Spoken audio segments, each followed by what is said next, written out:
မင်္ဂလာပါရှင်ဘုန်းကြီးတော်မူသောသခင်ယေရှုခရစ်တော်၏နာမတော်အားဖြင့်ခွန်အားသည့်နေ့စဉ်နှုတ်ကပတ်တော်အစီအစဉ်မှာကြိုဆိုပါရရှင်ပထမဦးဆုံးဘုရားသခင်ရဲ့ကျေးဇူးတော်ကိုချီးမွမ်းပါတယ်ရေတွက်ရမည်ဆိုသောဆိုတဲ့ကောင်းစဉ်နဲ့90ခုမြောက်သောဇာတ်လမ်းအငယ်7ကိုဆင်ခြင်သွားခြင်းပါတယ်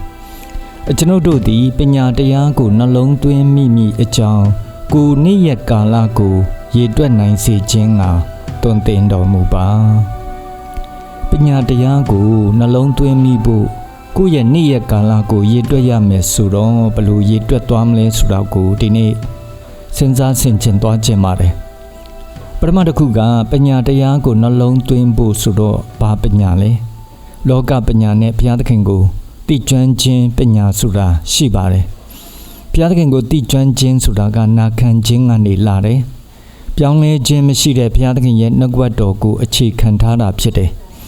လောကပညာဆိုတာကအပြောင်းအလဲရှိပြီးတော့ကောင်းတယ်လို့ရှိတယ်လောကပညာဆိုတာကောင်းမကောင်းကိုသိခြင်းဆိုတဲ့အရာအပေါ်မှာလည်းအခြေခံထားတာဖြစ်တော့ဒါကဘုရားသခင်စကားကိုနားမထောင်ခြင်းကနေတနည်းအားဖြင့်ဆန့်ကျင်ဘက်ပြုခြင်းကနေလာတာဖြစ်တယ်ဒါကြောင့်ဘုရားသခင်ရဲ့ဂတိနဲ့ဂတိစကားနဲ့ပညာကအမြဲတမ်းယုံကြည်စိတ်ချနိုင်ပေမဲ့လောကပညာနဲ့ဉာဏ်ငါတော့ပြောင်းလဲနိုင်တဲ့အတွက်ခဏတစ်ဖြုတ်အကျိုးရှိနိုင်တယ်အမြဲယုံကြည်စိတ်ချလို့မရဘူးအာဒံနဲ့ဧဝကဘာကြောင့်လောကကြီးကိုအုပ်စိုးရတဲ့အုပ်ချုပ်သူနေရာကနေကျဆင်းသွားပြီးတော့သူ့ရဲ့နေရာရွေ့သွားရတယ်လဲဆိုရင်စာတန်ရဲ့မှုသာလိန်ညာလှည့်ပြားခြင်းကိုဘုရားသခင်ရဲ့တခုတည်းသောပညတ်စကားထက်ပို့ပြီးတော့ယုံသွားလို့ပဲဖြစ်တယ်အကျိုးဆက်ကအာဒံအုပ်စိုးရမယ်ဘုရားသခင်ကိုနာခံခြင်းအပြင်အုပ်စိုးရမယ်လောကကစာတန်မနက်လက်ထဲကိုရောက်သွားရတယ်ကျွန်တော်တို့ကစစ်မှန်တဲ့ယုံကြည်သူဖြစ်မယ်ဆိုရင်ဘုရားသခင်ရဲ့နှုတ်ကပတ်တော်ဂတိစကားတွေကိုအလေးအနက်ထားဖို့လိုတယ်ကိုရိန္သုဩဝါဒစာပထမဆောင်အခန်းကြီး1အငယ်18ကနေ25ကိုလည်းနှလုံးသွင်းဆင်ခြင်တတ်ဖို့လိုပါတယ်အဲ့ဒီအထက်မှာဘုရားသခင်ကပညာရှိတွေရဲ့ပညာကိုငါဖျက်ဆီးမယ်ဉာဏ်ကောင်းတဲ့သူတွေရဲ့ဉာဏ်ကိုလည်းငါဖျက်ဆီးမယ်လို့ဆိုထားတယ်ဒါကမတည်မြဲတတ်တဲ့လောကပညာပြောင်းလဲတတ်တဲ့လောကပညာကိုဆိုလိုတာဖြစ်တယ်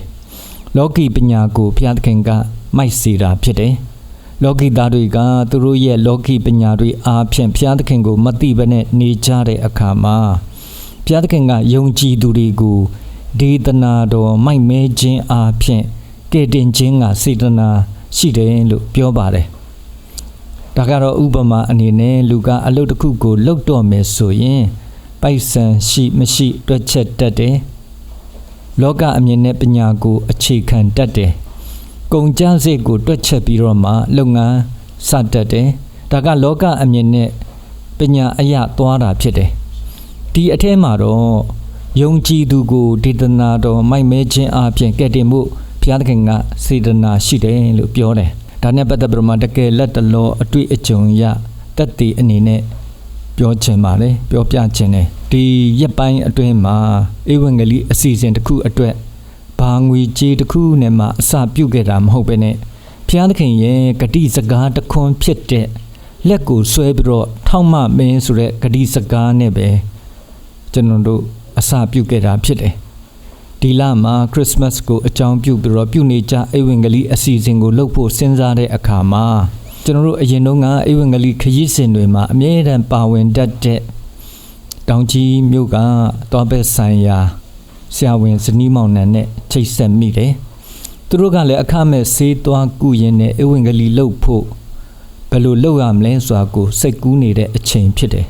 နောက်သာသနာကွင်းအနေနဲ့စဉ်းစားတဲ့အခါမှာလည်းပဲကျွန်တော်တို့အောင်တပြေ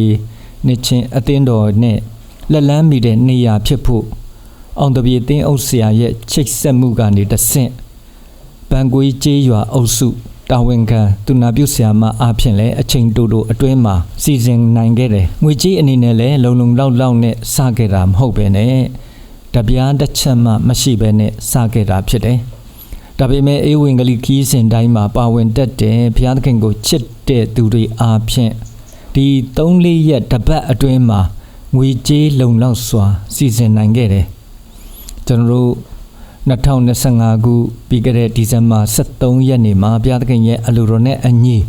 ခရစ်စမတ်ကိုအခြေခံပြီးတော့ပန်ကွေးကျေးရွာအုပ်စုကုန်းညွန့်ရွာမှာအခမဲ့စေကူတာပြီးတော့ဧဝံဂေလိကိုအောင်မြင်စွာ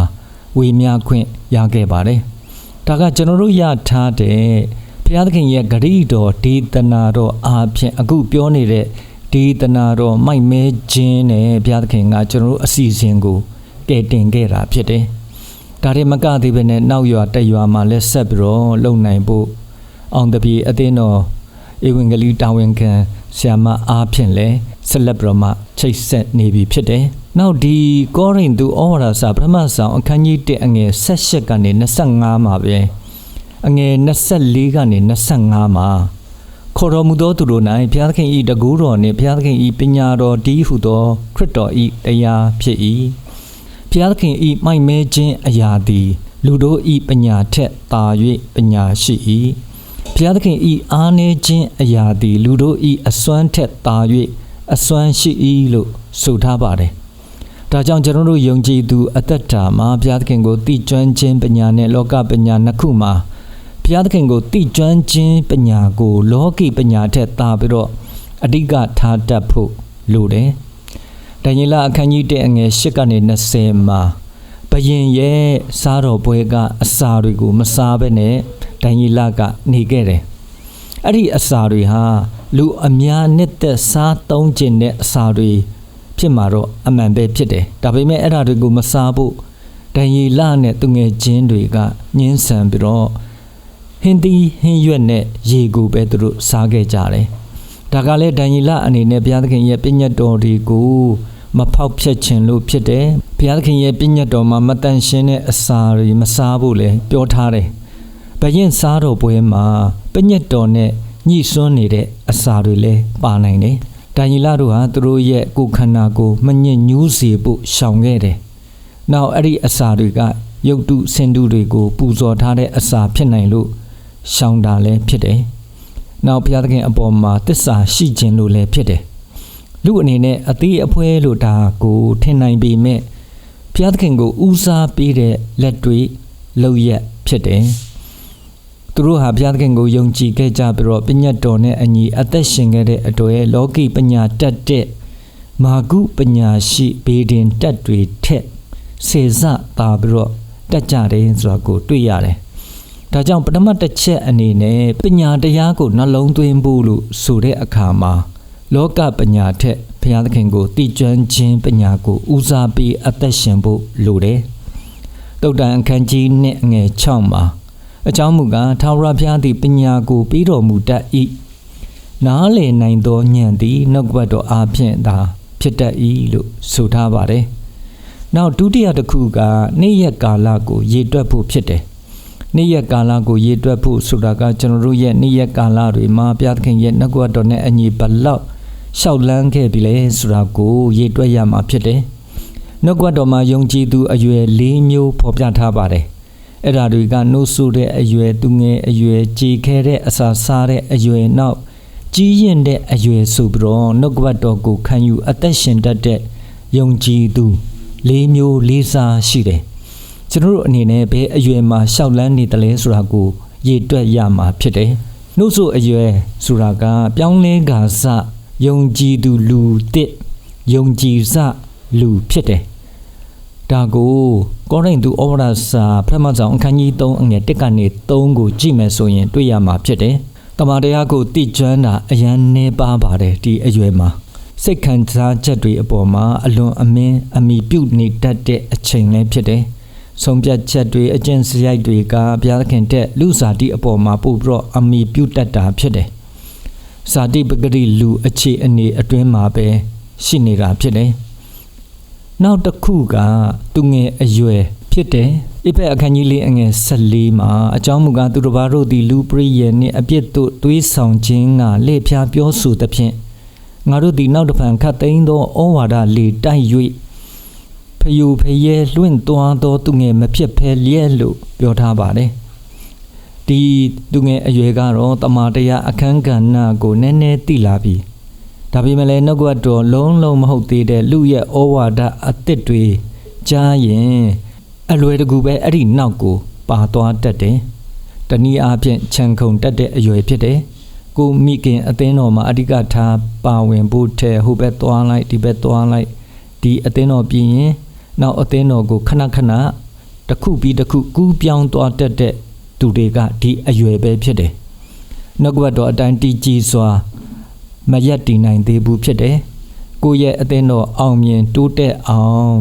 ဒီနှုတ်ကပတ်တော်ကိုအခြေခံပြီးတော့ကူညီပေးဖို့ရန်အတွက်လှုပ်ဆောင်ဖို့